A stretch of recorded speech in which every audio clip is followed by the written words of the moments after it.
classes we have read about the use of this and these. पढ़ा था आप लोगों ने this और these का use. In today's class we are going to learn about the topics that and those. कौन से topics पढ़ने वाले हम लोग? that and those. Okay, students, look at the board. I have written that those. First thing we should know about that is that का मतलब हिंदी में क्या होता है? वाह। क्या होता है? वाह। यह नहीं, यह किसके लिए यूज करते हैं? इसके लिए, ठीक है। वाह, क्या? वाह। यह तो नजदीक में यूज करते हैं, दूर के लिए क्या यूज करते हैं? वाह, ठीक है। दोज को क्या कहते हैं? वे या वे सब, वे या वे सब। दीज के लिए क्या यूज करते थे? ये या ये सब, है ना। दोज के लिए यूज करते हैं वे सब, ठीक है। चलो, now the second thing is that we have to know that where these that and those are used. इन दोनों का इस्तेमाल, that और those का इस्तेमाल हम लोग कहाँ करते हैं?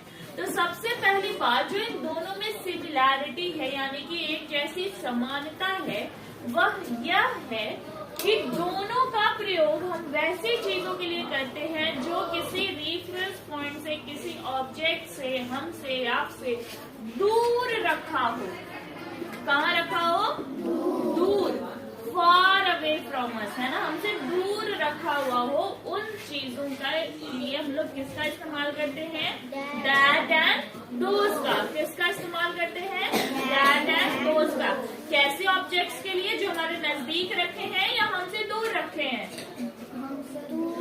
जो हमसे दूर रखे हुए हैं, जो हमसे दूर रखे हुए हैं, उनके लिए हम क्या यूज करेंगे? या तो that, नहीं तो those। पर फिर that किसके साथ? दूर अगर कोई भी रखा है तो क्या that किसी के साथ भी यूज कर लेंगे? those किसी के साथ भी यूज कर लेंगे?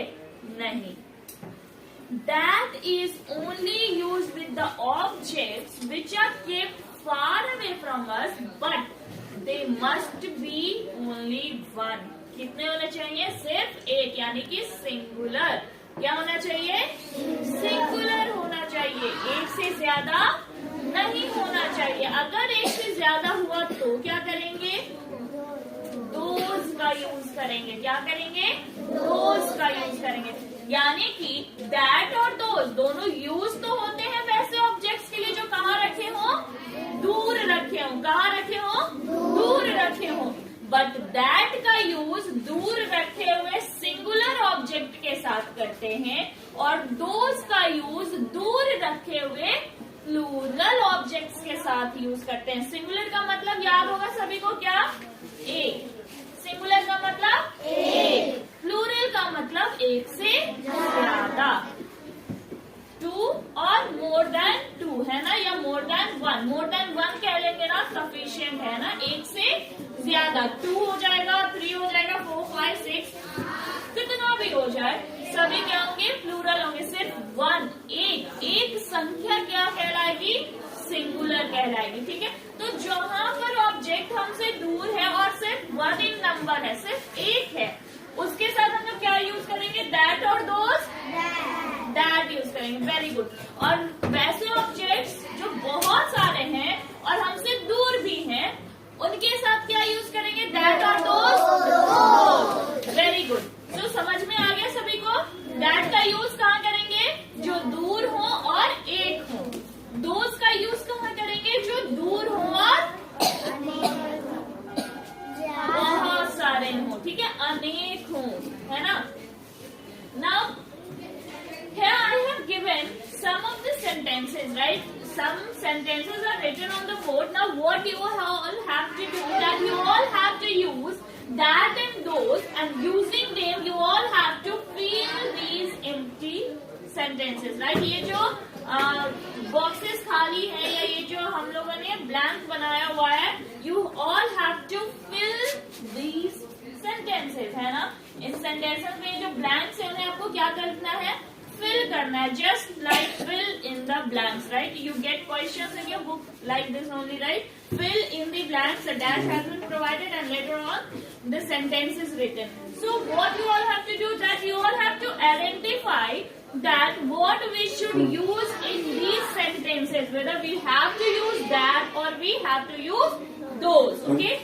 Now, first sentence, look at the first sentence, that, dash is a tree.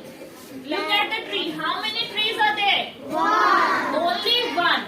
अगर one है तो singular, whether it is singular tree or plural? Singular. Singular. और अगर singular है तो what we will use, that or those? That. Very good, we will use that. So I'll write it here. That is a tree. Now next picture, look at the next picture. How many cars do you see there? Three. How many cars are there? Three cars. There are three cars. Now tell me, three cars are singular or plural? Plural. Plural. They all are far away from us. Okay, सभी हमसे क्या है, दूर है. And how many numbers? Three numbers. So three is singular or plural? Plural. Plural. So what we will use? That or those? Those. Very nice. Those. Now students, look at the next sentence. Very good. You all have told. Very correct. Now look at the third sentence. There is a bat, right? क्या है वो? Bat है. How many bats are there? One. One. Only one. And one. What we will use with the sentence, with the object which are kept far and one in number? That. Very good. That is a? That is a? Bat. Now look at the last sentence. Can you count the flowers? Four. How many are there? They are four in number. चार है. चार का मतलब more than one. चार का मतलब more than one. Four का मतलब क्या हुआ? More than one. अगर more than one है तो singular है कि plural है? Plural. Plural है. And what do we use with plural objects which are kept far away from us? Those. Right? So those are flowers. So does any one of you have any kind of problem or confusion regarding the use of that and those? किसी को कोई confusion problem है इसको लेकर? Is it clear to all? Okay. So all of you take out your copy and note down this in your notebook. Thank you.